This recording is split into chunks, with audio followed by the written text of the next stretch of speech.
What would you buy with a $500 budget? Good evening, folks, and welcome back to another episode of Silver Dad Knows. Remember, always live with no edits. If this is your first time here, hit that subscribe button now, as you're going to like what I'm about to say. So yes, just to begin this evening, you're looking at it. This is what I would get right now with the $500 budget, assuming I can get close to spot prices, and maybe I pay a little bit of premium here and there, a little extra bucks here and there, but nothing crazy, being as realistic as possible. For a $500 budget, the best silver purchase strategy involves a diverse mix of recognized coins and historic half dollars, maximizing both value and potential for appreciation. It's the most important thing we want. We want our stack to appreciate. A balanced approach with 12 ounces of silver split among American Silver Eagles, Canadian Maple Leafs, and Britannias. These all offer strong resale value and liquidity due to their global recognition and high purity 0.999 or 0.9999 fine silver. These coins are trusted, making them easier to sell and trade, and their government-backed designs provide a level of security against counterfeits. Collectors and investors alike prize them, adding premium potential beyond their silver content. And what I've noticed is you get very, very nice premiums when you're purchasing American Eagles. Years ago, I was buying them in bulk for around $26, $27. Through time, of course, the premiums have gone up extensively. Originally when I was getting the Canadian Maple Leafs, those as well, I was buying, very, very, very close to spot. But I've noticed that the premiums on Maple Leafs, Britannias, and American Eagles are going up across the board. Aside from the silver ounces, you also want to be adding the quote-unquote junk silver. I assure you, it is anything and everything but junk. And I want to begin right here in my corner. You see these two Walking Liberty halves. You have the two Franklin half dollars. And then on the other corner, two 1964 Canadian halves, offering historical value along with 90% silver content. These U.S. coins, again known as junk silver, they're anything and everything but junk.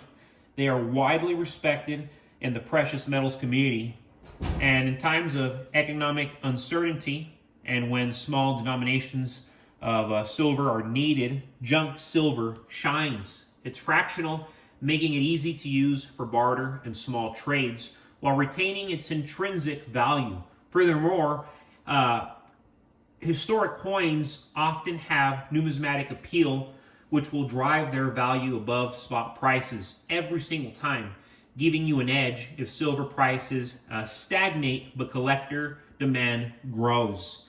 And since I've been in the silver game, which is over half a decade now, demand just grows and grows and grows.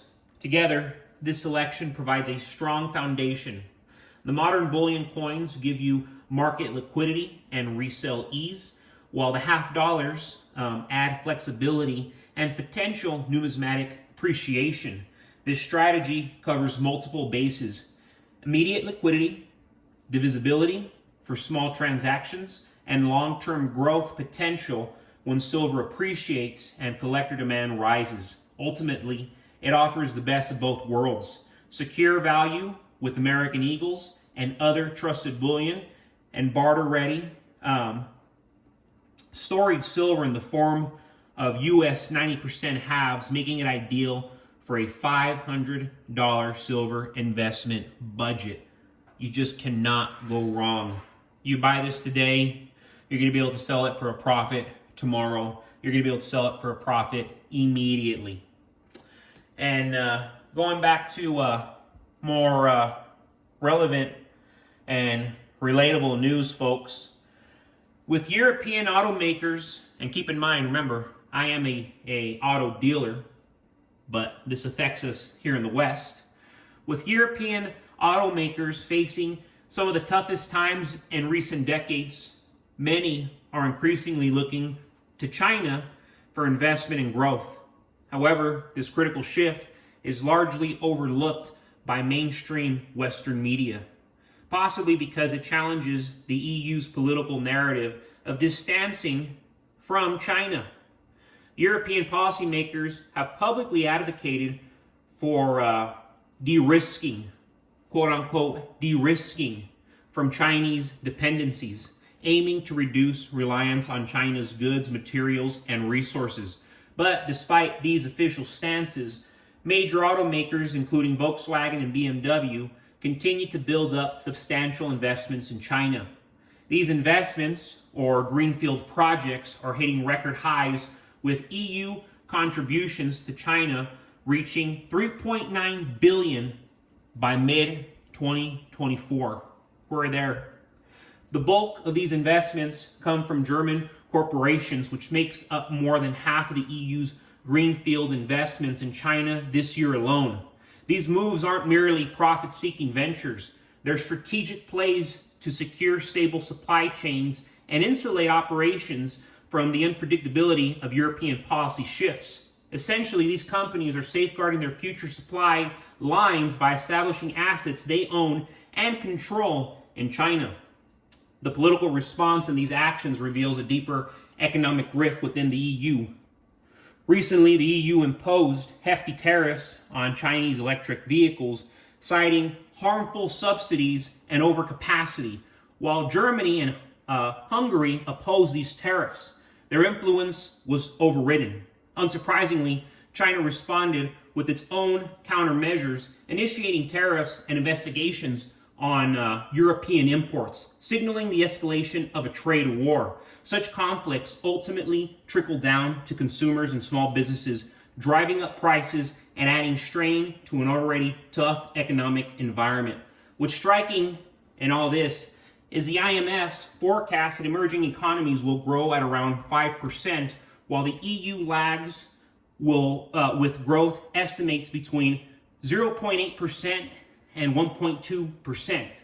This stark contrast underscores that Europe's economic policies may be harming its own industries and consumers, while China, despite the political tensions, remains a crucial player in global trade. This volatility and interdependence illustrate why now is an essential time to consider investments in silver. Amid these economic and political shifts, silver stands as a critical asset for hedging against financial instability. The metal's inherent value offers security, especially when global trade, conflicts, and policy risks escalate. For those of us concerned about preserving wealth and stability in these uncertain times, silver provides a safe harbor amid the turbulence of international trade wars and unpredictable policy decisions. But folks, thank you so much for joining us for another evening of Silver Dad Knows. Here you have it. Buying silver on a $500 budget. God bless you. God bless your household. And as always, God bless America.